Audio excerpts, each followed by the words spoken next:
Pardon the interruption, but I'm Mike Wilbon. The Knicks are back on the court tonight, and all the top NBA reporters will be at Madison Square Garden. I'm Frank Isola, and yet you sent me here to host from your studio in D.C. Explain that one. Oh, wait. Oh, Frank, I made a mistake. Oh, no.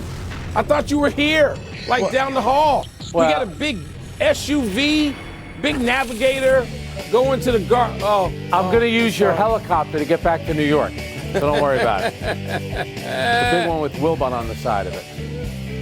Welcome to PTI. Tony is load managing himself, so taking his minutes today is our great friend from the starting lineup on Sirius XM Radio, Mr. Frank Isola. Yeah. They wanted me here. These guys wanted me here. That's a pretty good welcome. That sounded like the world's most famous arena. We begin today with the Thunder evening things with the Spurs in the Western Conference Finals. Isaiah Hartenstein's grabby defense helped limit Victor Wembanyama. The Thunder bench delivered, and Shai Gilgeous-Alexander bounced back from his Game 1 struggles with 30-9. Meanwhile, Jalen Williams and Dylan Harper both left the game with injuries. Frank, what did you make of what the Thunder did and how they did it? Yeah, the most recent report on Jalen Williams day-to-day, we still don't know about Dylan Harper just yet. What the Thunder did and the way they did it, I think you thought this would happen. I thought it would happen. We thought SGA would get more aggressive, more involved in the game early, Mike, and that's exactly what happened. Plus, they needed to do something with Victor Wembanyama. And putting Alex Caruso on him, who's a foot short, I know he's going to compete, but I thought it was smart. A lot more Isaiah Hartenstein, and to your point, you mentioned the pulling and the grab. He even pulled Stephon Castle's hair at one point. There was a toughness to the Oklahoma City. I know it drives people crazy, but I think they got back to the way that they play. They're very aggressive on the perimeter. There's a little flopping involved. That was Oklahoma City basketball led by the MVP, SGA. No doubt, Frank. And look, the game's going to be called differently with the action moving to San Antonio. Yep. But last night, down 1-0 and playing at home in Oklahoma City, that's how the Thunder had to play. That's right. That's how they got to play Victor Wembanyama. Look, dealing with Wemby, we're going to go back and we're going to make references to how people used to defend Shaquille O'Neal and how they've dealt with all the big, great centers, and obviously Wemby gives center like new definition, but you still got to do some things because he is otherworldly. Hartenstein did that. He'll be called for 5 fouls in the first quarter in San Antonio if he tries it down there. But this game was in Oklahoma City. But I think, so that was half the equation that was necessary for OKC to even this, and the other half was obviously SGA. I mean, he had to be the MVP. I don't want to hear about letting the action come to him and all the things that he normally successfully does. He knew he had to force it last night, and that he did. He got to his spots aggressively, right? And so that was an impactful performance, an impactful 30 points. And I thought those two elements, Frank, had to exist for OKC to come out of this. I don't know what you do without Dylan Harper. I will say this. Caruso, McCain, Mitchell, and Wallace make it a little easier for Oklahoma City to operate without J-Dub because they got a depth that San Antonio doesn't have, particularly if De'Aaron Fox is not there. So San Antonio could be in some trouble with those guards both out if they are. Yeah, you mentioned the bench points, 57-35 for Oklahoma City. Caruso again was outstanding. And SGA, this is what the great players do. You can't go down 0-2. You can't lose the first two games. Doesn't mean you can't win the series. But he knew the importance of that game, and he delivered. But you're right, though, about Dylan Harper, who has been great. I love how poised he is when he plays. And if you take him out of the equation and you take Fox out of the equation, guys that handle the ball, and I love Stephon Castle. How the heck he went fourth in the draft, I still have no idea. What a player he is. How about the dunk he had last night? But, Mike, as good as he is, and he's going to be a star, he has 20 turnovers in 2 games. 11 in game 1 and 9 last night. That you can't have be the primary ball handler. No, he can't be, Frank. And so they got to do. I think Vassell can do some of that. Yeah, but they're going to have to figure that out because those. Look, OKC wants to have those live ball turnovers that they convert into, rushes, odd man rushes the other way as if we're on the ice. And so that's going to be something we really got to watch before the action moves to San Antonio. And, Mike, if you're Mitch Johnson, don't you have to throw it out there at some point? You know, we went back and watched the film, and there were several times when Isaiah Hartenstein should have been called for a foul. I think you're 100% right. You know he sent those clips to the league office. You know he did. Hartenstein better watch himself the first couple of minutes of Game 3. No question about it. All right, let's move now to the Eastern Conference Finals. All right, Mike, you were at Madison Square Garden for the Cavaliers' epic 22-point Game 1 collapse against the Knicks on Tuesday. The Cavs had no answers for Jalen Brunson's attacks on James Harden, nor could they revive their flatlining offense. You'll be there again for Game 2 tonight, seated between probably Spike Lee and Timothée Chalamet. So how do you assess the Cavs' chances of evening this series? So, Frank, you know what it's like being here after a big Knicks game, particularly a controversial one. And everybody, of course, has already come up with their theories on what's going to happen. And most people have the Knicks winning in a blowout, and that's my inclination is to feel that way. Cleveland has been, I hate to use the word resilient, but they have been. They were in both their first 2 series, Toronto and Detroit. But they better come out quick.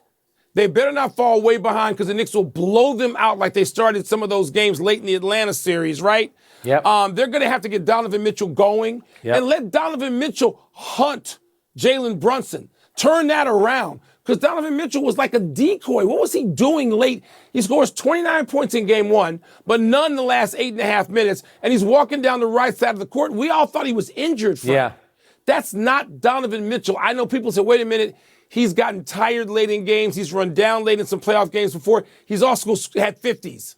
So to me, that's a critical thing. Donovan Mitchell early, often, and make Jalen Brunson do something besides beat you to death late in games being clutch. Yeah, I'm having a tough time figuring out the Cavs because, first round, they go to a Game 7. Jared Allen plays out of his mind.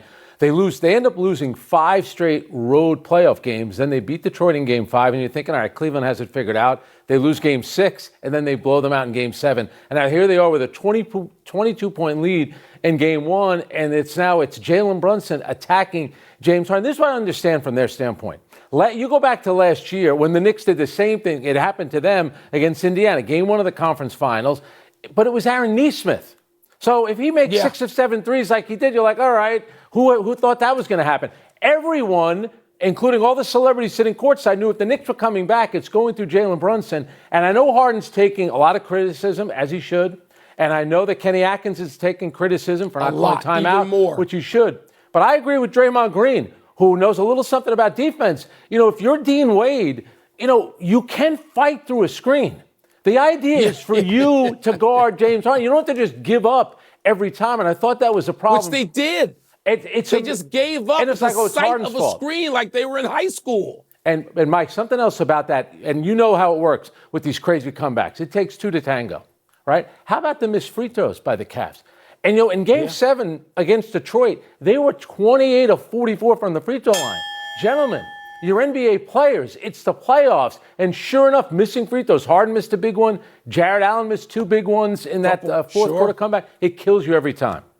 Yeah. And when you go to overtime, you look at every one of those missed points or turnovers or just dumb plays that the Cavaliers made, and it's unbelievable. Bouncing back. Let's see. The first quarter, Frank, is going to tell us a whole lot. I agree, or they could get blown out. You're right. They could get blown out. And now to the Golden Knights beating the Avalanche in Colorado last night. Vegas scored the first 3 goals of the game en route to a 4-2 win in Game 1. It's only the Avalanche's second loss of the entire playoffs and first loss at home. Frank, was Vegas' win a big deal, little deal, or no deal? All right, come on. How can it not be a big deal? Number one, they won on the road. You just mentioned it's the first home playoff loss for Colorado. That's one thing. But Cale Makar didn't play. You're talking about one of the top players in the league. This is a guy that out of a possible 90 playoff games, last night he missed one, he's played in 88 of a possible 90 playoff games. The guy plays all the time, and if they're saying upper body injury, but it could be multiple injuries, that's a big loss. That's an important player for them, and give Vegas a lot of credit. You know, they shut him out long enough for Dylan Coughlin to get that goal to give Vegas the lead. And I thought whoever scored first, and I understand how hockey works, deflections, it could be crazy goals, but the game had that kind of feel to it. So I give Vegas a lot of credit for getting that game one win. It's a game you have when the other teams, well, technically, if you want to call him the second best player next to McKinnon, when a player like that is missing, that's your chance. Vegas took their chance last night, and they're up 1-0. Yeah, I agree with you, Frank. It's a big deal. And Kevin Weeks, of course, former goaltender and star analyst now, broadcast analyst, he earlier today compared McCarr not being there to Brian Leach of the great Rangers teams being absent and all that means. And you have this hole in your team, your second best player, and, you know, maybe, I mean, arguably the best or certainly one of the best players at his position in the league. Yeah. That's a big deal just to beat the Avalanche at all right? Yep. And, of course, and Carter Hart had, 36 saves? So he had this huge game. It was interesting being here with those guys. I mentioned Weeks, and PK Subban has been here as well. And he talked about he picked Vegas to beat Colorado for one primary reason, goaltending and defense, and Torts' ability to get his team to sort of just mug it up in the middle of the ice and make it difficult for Colorado to do what they've done in the previous series. So far, so good, at least in game one. I thought take you were, a break. I thought you were going to say because Tortorella looks like my older brother. I thought that's the reason. Does he like really? Vegas. Is that true? A little bit. Your brother's so No, I'm dashing. saying no. Cool. If he was my older brother, he would look like me. We're taking a break. Coming up, Shohei got it done at the plate and on the mound last night. What's the word for his performance? Plus, how best to describe the Canadiens' chances against the unbeaten Carolina Hurricanes. That was a good game last night. Canadiens, l'habitant. They've been really good.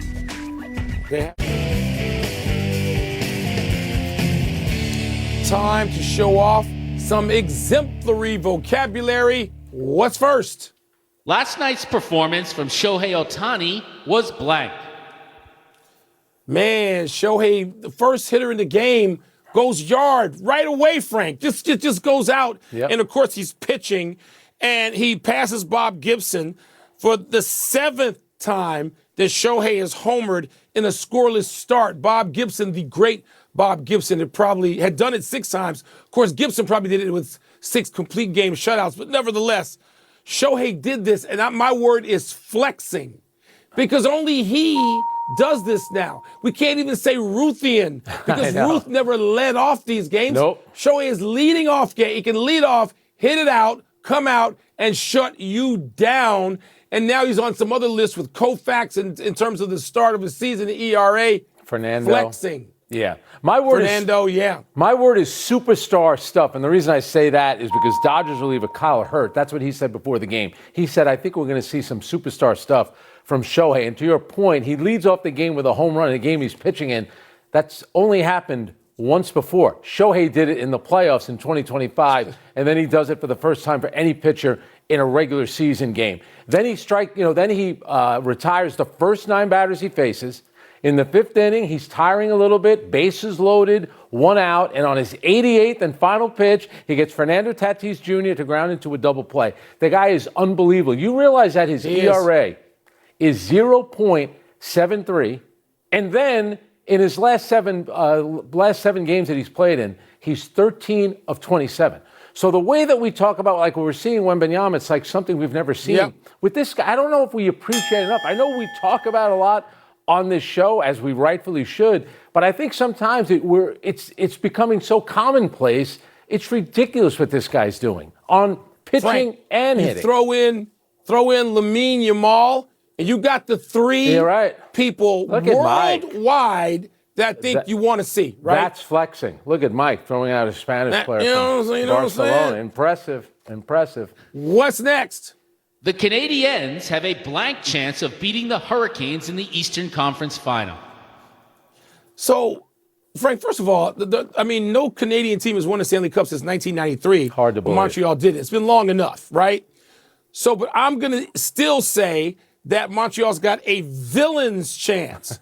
They just spoiled it Buffalo. They were just villainous to Buffalo, which goodness knows, has been on the wrong end of too many of these things. The Bills and now the Sabres. They just beat the Sabres in Game 7 in Buffalo. But here's the deal. Carolina is having a historic start. It's the first time in the modern Stanley Cup playoff structure that a team has swept the first 2 rounds, and now they've been off 11 days. Nobody's off that long. Yeah. They've been off 11 days. Everything sets up for them. It's like they got magic dust going. And here comes Montreal off the 7-game victory, being a villain in Buffalo. Yep. A villain's chance for the Canadiens. Yeah, that 11 days, that's the longest break in the playoffs since 1919. That's been a while. My word is fighter's chance. I don't mean in the traditional hockey sense of fighting. This team, which is one of the youngest teams in the NHL, has shown a lot of fight. They go Game 7 against Tampa Bay. They only have 9 shots on goal and they win. Then, of course, you mentioned Buffalo. They got outplayed in that game, but they win in overtime. Here's something else to keep in mind about this Canadian team. They've played Carolina 3 times during the regular season. They beat them all 3 times. So while Carolina's only given up 10 goals in the 8 games, which is ridiculous, in those 3 wins that the Canadiens had over the Hurricanes, they outscored them 15-8. So the Canadiens may have a little bit of an edge. Plus, it's Mike, they've played 11 games, the Canadiens have, since April 26th. And here you have Carolina not even playing for 11 days. Rust. Well, and Carolina, the number 1 seed in the East. But still, I mean, we've seen number 1 seeds, particularly in the NHL, get taken out. That's the final word. Let's take one last break, but still to come, another low moment in a bad week for Pete Crow Armstrong and my Cubbies. And is the Fever suddenly load managing Caitlin Clark? Oh, say it ain't so. That's a 4-letter word. See, there's no tanking in the WNBA. No. We don't have to worry about tanking. Load managing. That's the issue. You're right. That's the real villain in sports. Time to get happy, people. Happy 66th birthday, Kent Herbeck, a beloved player in Twins history and a staple of the franchise's 2 World Series titles. While Herbeck was known for his bat, it was his gamesmanship on defense in the 1991 World Series against the Braves that resulted in his most memorable play. Ron Gant of the Braves that rounded first on a single when a throw behind him sent Gant back to the bag. Herbeck lifted Gant's leg off the base while tagging him, and Gant was called out, ending the inning. No replay review, of course, at that time, nearly 40 years ago. The Twins went on to win that game by 1 run and the series in 7. Gant recently blamed himself for the play, saying he should have slid into the bag. Yes, he should have. I actually covered that series, Mike. I was 14. I was a child prodigy back then. Do you remember Game 6, the Kirby Puckett home run, the famous Jack Buck call? We'll see you tomorrow night. Then, of course, Game 7. For me, that's one of the best individual performances I've ever seen. Jack Morris, 10 scoreless innings. And Gene Larkin, Columbia University's own. He drove in the winning run for the Twins. Kirby Puckett retired Doc Rivers and Michael Wilbon from baseball. Really? Retired at like 13 years old. Yeah, that tops my story. Happy anniversary, Ralph Sampson. On this day 40 years ago, with 1 second on the clock, Ralph redirected Rodney McCray's inbounds pass over Kareem and into the basket to win the Western Conference Final over the heavily favored Lakers. This was the apex of the Rockets' Twin Towers teams with Sampson and Hakeem Olajuwon. The Rockets would go on to lose to the Celtics in those finals, and the franchise traded Ralph to the Warriors 2 seasons later. In many ways, Sampson would be tailor-made for today's game that allows big men, talented ones, to do whatever they wanted to do end to end. All right, let me see if I can get you on this one. I spoke to Ralph Sampson 2 weeks ago, and that's exactly what he said. He was talking about Victor Wembanyama, Chet Holmgren. He would have loved to have played in this year. We could be on the perimeter, sometimes go inside. Absolutely. Known Ralph forever and talk to him all the time. Love him, Frank. Love Ralph Sampson. I can't beat this guy. Happy trails to all 3 games against the Brewers for my Cubs. I knew this was going to happen, said so publicly. The Brewers came into Wrigley and swept the series by a combined score of 19-5, taking over first place in the NL Central. While doing so, Milwaukee capped things yesterday with a 5-0 shutout. 3 of the runs coming on a brutal misplay by Gold Glove center fielder Pete Crow Armstrong. This comes one day after PCA dropped a fly ball and just days after he was fined for shouting vulgarities at a heckling White Sox fan, for which he had to apologize. Not very PC by PCA. I think I'll get you on this one. The Brewers have won 16 of their last 21. I know you cannot top that. So there you go. No, we could top it. We'd won 18 to 21 previously, but we're in a tailspin now, and I'm terrified. Go Brew Crew. Happy trails to playing in last night's game for Caitlin Clark. The Fever held Clark out of the team's easy win over Portland with what it called a back injury. But Clark hadn't been on the injury report prior to doing so, and head coach Stephanie White denied Clark is hurt, calling it soreness, and also denied that Clark's absence was due to load management. The WNBA has fined teams in the past for failing to list injured players on injury reports. All right, she's listed as probable for tomorrow, but Mike, there were reports coming out. This was part of a strategic injury management plan, and then 90 minutes before the game, where people are buying tickets to see her play, they announced that she's not playing. We're running out of show. We got to jump to the big finish, Frank. U.S. soccer defender Chris Richards' suffered 2 torn ligaments in his left ankle. What is going on there? He's going to be one of our starting center backs. The reports are that he'll be available for the start of the World Cup. Let's hope so. 39-year-old Sidney Crosby tells The Athletic that he wants to play as many years as possible. Your thoughts? There's too much money involved in sports now for anybody to retire. The Sabres and head coach Lindy Ruff agreed to a 2-year extension. It makes sense, doesn't it? Absolutely. He had a great year. Batters have a collective .241 average heading into today's games. Is that a cause for concern? It's the lowest since they lowered the mound in 68. I mean, and nobody hits for average. Last one, Rays sweep of the O's, Sox sweep of the Royals, Diamondbacks sweep of the Giants. What's the biggest deal? Probably a bigger deal. The Giants are 20-30. By the way, the Rays 33-15. Not bad.